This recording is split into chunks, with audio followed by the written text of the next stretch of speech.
Guys আগের দিন যখন আমরা আমাদের ফ্রেন্ড লিস্ট থেকে ভিভেজ প্লেয়ার গুলোকে আনফ্রেন্ড করতেছিলাম তখন অনেকেই কমেন্ট করেছে যে ভাই কন্টেন্টের অভাব নাকি যে আনফ্রেন্ড করতেছে এটা ভিডিও দিতেছে। অ্যাকচুয়ালি বিষয়টা সেটা ছিল না, অ্যাকচুয়ালি বিষয়টা ছিল যে আমাকে অনেক সময় তোমাদের মধ্যে থেকে অনেকেই ফ্রেন্ড রিকোয়েস্ট পাঠাইতে বলো বা অ্যাড করতে বলো এবং আমি তখন করতে পারি না। এর জন্য দায়ী আমার ফ্রেন্ড লিস্টে থাকা প্রত্যেকটা প্লেয়ার, কারণ ওরা ফ্রেন্ড লিস্ট ফুল করে রাখছে আর তার জন্য গাইজ আমরা তোমাদেরকে অ্যাড করতে পারি না বা আমি অ্যাড করতে পারি না। এখন আগের দিন বলেছিলাম যে আজকে যতটুকু আনফ্রেন্ড করেছি তারপরের দিন একদিন পুরো বাকি সবগুলো আনফ্রেন্ড করে ফেলবো। আর আজকে আমার প্ল্যান যতগুলা ভিভেজকে পারি আনফ্রেন্ড করবো এবং যতগুলা নর্মাল প্লেয়ার আছে চিনি না এদের সবাইকে আনফ্রেন্ড করবো। এবং কাকে কাকে আনফ্রেন্ড করলাম এটা অনেকের হয়তো মানে তেমন কোনো বিষয় না জানার, বাট যাদের জানার আগ্রহ আছে তারা পুরো ভিডিওটা দেখো আজকে কাদের কাদেরকে আনফ্রেন্ড করি। সো টিকটক সিটি রেডারে আমি চিনি না, এডারে আনফ্রেন্ড করে দিছি।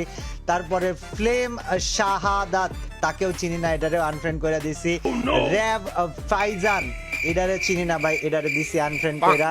এরপর সায়েদ ভাই ফয়সাল ওয়ানিম দুইজনের একজনের চিনি না ভাই, আমি পুরা নগদে আনফ্রেন্ড করবো। আজকে একটা হিউজ আনফ্রেন্ড মিশন চলবে এবং এই আনফ্রেন্ড মিশনটা ইম্পর্টেন্ট। কেন ইম্পর্টেন্ট ভিডিও পুরো দেখো তাহলে বুঝতে পারবা। এরপরে গাইজ জাস্ট জয় ছিল আরে আনফ্রেন্ড করবো না। রবিন দা নুব ওর সাথে কোনো টাইমেই খেলি না, ভিভ্যাজওয়ালা প্লেয়ার, বাট ওকে আনফ্রেন্ড করে ফেলবো যেহেতু কোনো সময় খেলি না সেহেতু থেকে লাভ নাই। কিং সোনু এটারে চিনি না ভাই, এটারে আনফ্রেন্ড করে দেবো। দেন রবিউল নামের এই বান্দারেও চিনি না, এটারও আনফ্রেন্ড করে দেবো। আমাদের বাতেন মিয়া তো ভাই ব্রাদার, তার আনফ্রেন্ড করে লাভ নাই, বাট নীরব অন ফায়ার এই বান্দারে চিনি না, আনফ্রেন্ড করে দেবো। দেন চেরিরে চিনি, তারপর মুশফিক গেমিং লেভেল 81 এই বান্দারে আমি চিনি না, কখনো খেলি নাই, আনফ্রেন্ড করে দিব।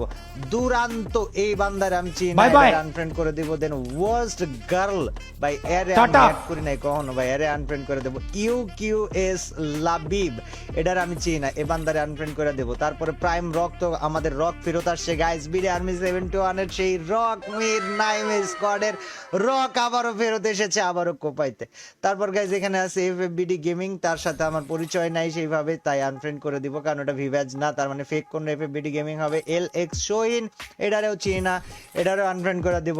স্যাম ভাই এটারে চিনি না, আনফ্রেন্ড করে দিব।